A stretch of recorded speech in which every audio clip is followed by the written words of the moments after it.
making today is the Zoodles. Yep. Okay. What I like about the Zoodles is I tend to have sensitivities towards pasta.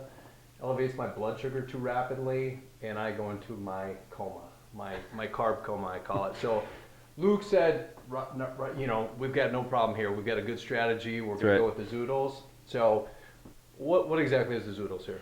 Basically, it's just like vegetable noodles. So basically, you can do about this two ways, depending. If you have a mandolin, that obviously makes it a lot easier. Isn't that a musical instrument? It is. It's also a kitchen equipment. There you go. So you take zucchini, yellow squash, eggplant. I mean, you can try anything. Sweet potatoes work as well.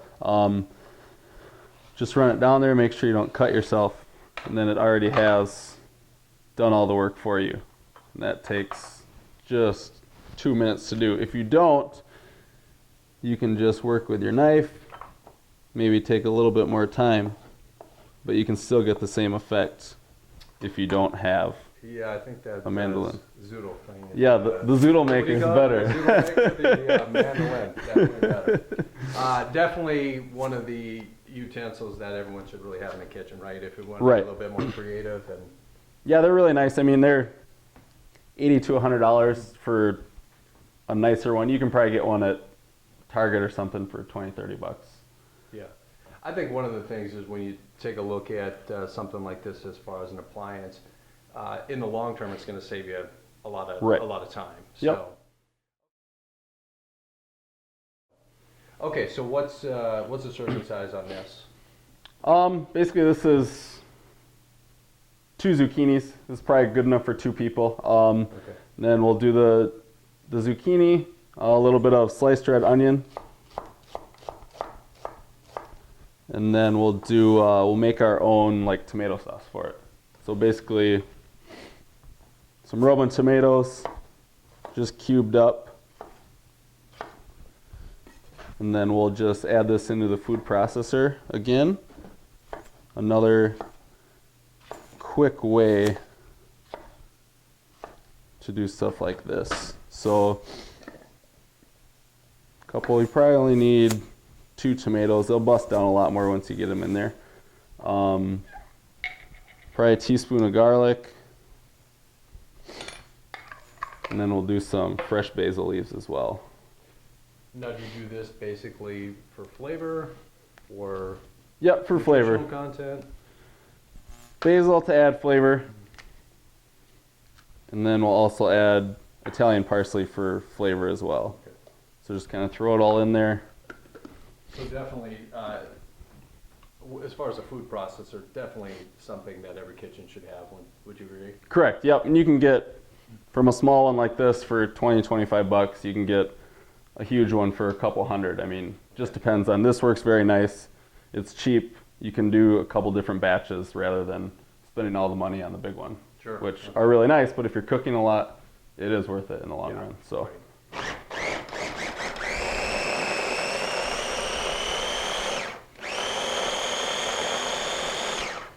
So we'll run that down a little bit just to get some of the juices out of the tomatoes.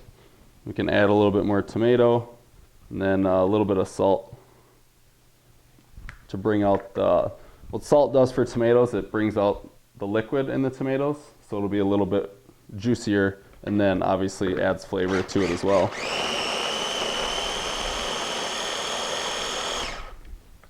Is there a particular time that you run the processor? Is it basically just that you grind it a little finer, or is there a particular time frame with something like this? Do you run it for 10 seconds, 15 seconds? I mean, you can usually see it takes, if you're going to make like a sauce, it usually takes longer, so maybe 30 seconds to a minute. Okay. You can also make like a salsa in here and just throw stuff in there and do a quick zap too, and then you got a salsa, which is still a little chunkier. Okay. So depending on how you want it, depending on how long it consistency. takes. Yep, Right. exactly. Okay. So the one thing I'm noticing here, this is devoid of maybe a little protein. What do we got here? Is this a Yep. little So vegetarian thought we'd do an spin? all vegetarian one, just for those first couple days you're on the 21-day challenge. Beautiful. So when we're off, when we get into protein, what's something, if we wanted to add, would we add maybe some Probably, meat to this? Or? yeah, chicken. I'd say chicken would probably be the best. Okay. Just do like sliced chicken. You can add, I mean, basically, chicken would be the best. You can do like ground turkey or something Sure, like that as right. well too. Okay. Just depending on what you want. Just gives us a little variety. Yep, exactly. Okay, perfect. And All I right, think- so now are we done here as Yep. far as prep? Yep, prep pretty much done. I mean, again, if you have the right appliances, it should only take you 10 minutes. Okay. If you don't, it'll take longer just to cut all the vegetables. And then if you don't have a food processor, you just like chop it up finely, or you can cook it down in a pan, which obviously adds time.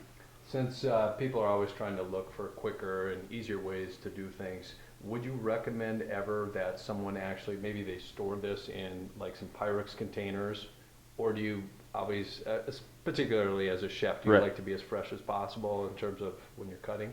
I mean, you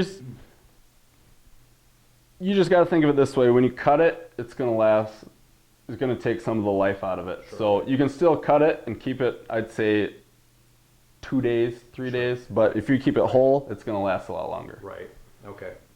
So let's head on over to the stove and fire this up. All right. All right, so with the zoodles, it should be a pretty quick process because the vegetables don't take that long to cook and you already have the sauce ready. So I'll just start with like a teaspoon of garlic and throw the onions in because they'll take the longest.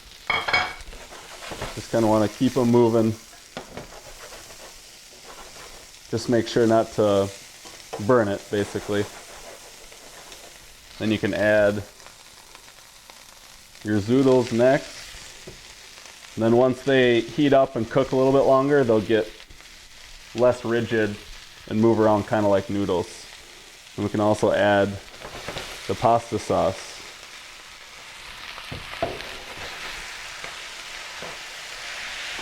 And again, all this should only take about 5 minutes, just because the vegetables don't take long to cook at all.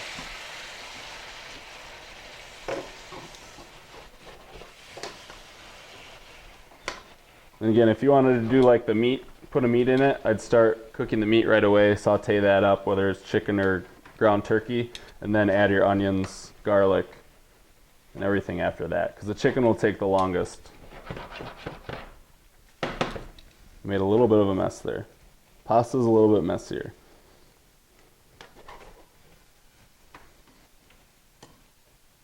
Yeah, so you just cook this down until the noodles start to bend a little bit easier, then you know they're cooked.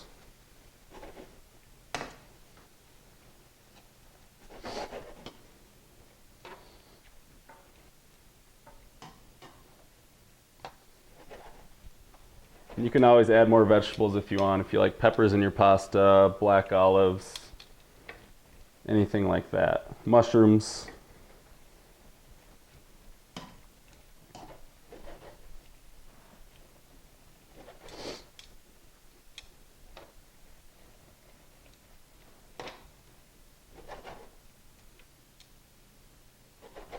And I think we're just about done.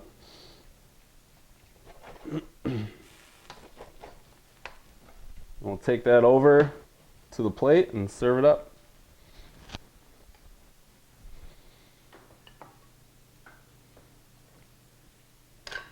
Throw your zoodles on, top it with your sauce.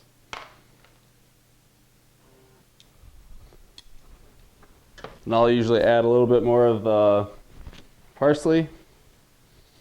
And then, just to make it look pretty, a little bit of fresh basil on top. Enjoy. Okay, we've got the dish all done. Yep. And drum roll, please. Tasting the zoodles. I have a very picky palate, I want you to know. All right. Okay. No pressure. Nope.